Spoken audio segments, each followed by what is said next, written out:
चलिए आज हम बनाएंगे आफ्टर इफेक्ट्स का सिस्टम। और आफ्टर इफेक्ट्स का सिस्टम बनाना इतना स्ट्रेट फॉरवर्ड नहीं, इतना आसान नहीं है, क्योंकि जो जनरली जो आप आफ्टर इफेक्ट्स में काम करते हो उसका वर्क फ्लो एक्चुअली बहुत उसका वर्क फ्लो डिफाइन करता है कि आपका सिस्टम का पार्ट्स क्या होना चाहिए, मतलब आपको सिस्टम के पार्ट्स कैसे लेने चाहिए। चलो मैं ब्रेक डाउन करके बोलता हूँ इसमें, मतलब सिंपल भाषा में बोलता हूँ। तो जनरली आफ्टर इफेक्ट्स का जो वर्क फ्लो होता है 2D, 2.5D और 3D। 2D और 2.5D के बारे में बात करेंगे, जैसे कि फोटोशॉप, इलस्ट्रेटर में आप बनाते हो, उसको आफ्टर इफेक्ट्स में लेके जाते हो और वहां पे आप रेंडर करते हो, क्लासिक रेंडर प्रॉपर करते हो। तो ये जो वर्क फ्लो होता है इसके ऊपर पूरी तरह से सीपीयू और आपका रैम मैटर करता है। सो इसमें जीपीयू कोई काम नहीं करता। तो जनरली मैंने ये चीज देखा है कि आप आफ्टर इफेक्ट्स में एकदम महंगा सिस्टम भी बना के कोई फायदा नहीं, क्योंकि उतना अच्छा परफॉर्मेंस में बूस्ट देगा नहीं। आपका वर्क फ्लो मैटर करता है। अगर आपका 2D 2.5D है तो आपको क्या वर्क फ्लो, मतलब क्या पार्ट्स लेने चाहिए। तो अगर आपका 3D वर्क फ्लो है, सो 3D वर्क फ्लो में क्या क्या आता है, Adobe substance, blender, 3D max, cinema 4D और अनरियल इंजन। ये सॉफ्टवेयर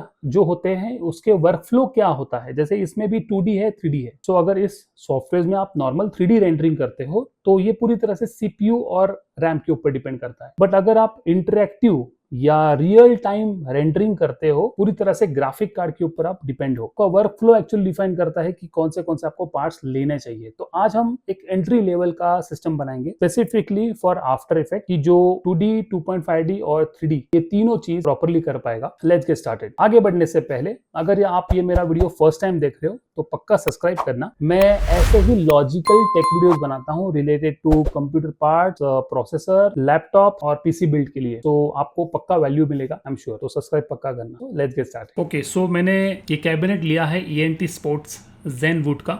काफ़ी अच्छा है और बेसिकली वेंटिलेशन बहुत इसमें अच्छा है और कॉस्ट भी ज़्यादा नहीं है। 4840 में ये पड़ेगा। नेक्स्ट है अपना ग्राफिक कार्ड, जो कि इस वर्क फ्लो में ज़्यादा मायने नहीं रखता। इसके लिए मैंने 8GB का ही रखा हुआ है, जो कि बेयर मिनिमम माना जाता है जो भी हम इफेक्ट्स करते हैं। सो अगर हम 8GB यहाँ पे ग्राफिक कार्ड लेते हैं तो इसमें आप अच्छी तरह से अनरियल इंजन भी चला सकते हो, और जो भी आप सिनेमा 4D या एडोबी सब्सटेंस जिसमें आप रेंडरिंग करोगे वो इसका बेनिफिट उठा पाएगा।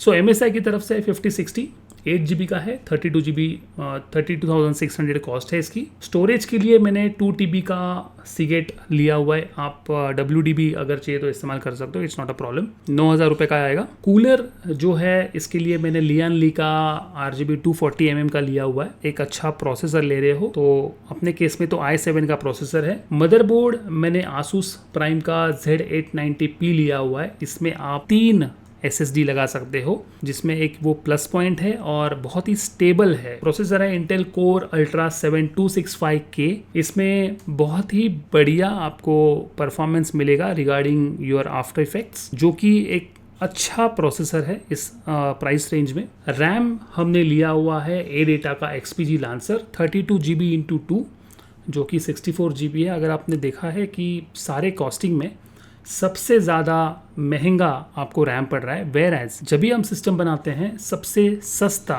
जो कंपोनेंट होता है स्पीड के लिए वो होता था रैम। अभी उसके उल्टे दिन चल रहे हैं, तो we have to spend lot of money on this component. फिर है SMPS आपको 750 का भी चल जाएगा इसमें, क्योंकि 8GB का ग्राफिक कार्ड है। 750 watts is fine, 80+ gold standard है। फिर मैंने ये SSD लिया हुआ है Gen 4, जो कि आपको C ड्राइव में लगाना है, और आपको केस ड्राइव जो होता है उसके लिए अलग और एक लेना है, और प्रोजेक्ट के लिए आपको और एक लेना है। मतलब आपको ऐसे 3 लेने हैं, 1TB के ऐसे 3 लेने हैं। सो इससे क्या होता है, ये सबसे एक मेन कंपोनेंट है आपका परफॉर्मेंस के लिए। आपका C ड्राइव जहाँ पे आपका OS और प्रोग्राम्स इंस्टॉल होते हैं उसके लिए अलग, फिजिकली अलग। एक होता है केशिंग, जो भी आपके केशिंग जो होते हैं वो आपको वहाँ पे सेव करने हैं, ताकि जो आपका गिव एंड टेक होता है सिस्टम से वो एकदम फास्ट रहे। और प्रोजेक्ट फाइल्स जो भी आप बड़े बड़े इंपोर्ट्स करते हो, प्रोजेक्ट फाइल्स वो आपको अलग SSD में रखने हैं। ऐसे 3 रखने हैं। याद रखिए ये जो मैंने वर्कफ्लो बताया है ना, ये अगर आप ऐसे करते हो तो इस में भी आपको बहुत अच्छा परफॉर्मेंस मिलेगा। आपका सिस्टम बिल्कुल भी लैग नहीं करेगा। सो आई होप कि आपको ये सिस्टम के बारे में, पार्ट्स के बारे में प्रॉपर समझा होगा।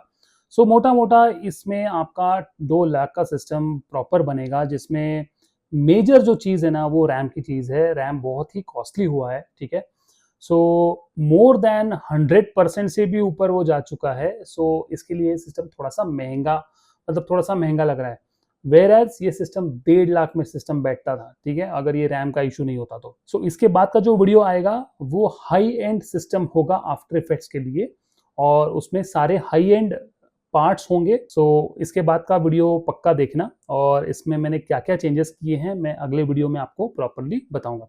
सो मिलते हैं नेक्स्ट वीडियो में, तब तक के लिए बाय बाय।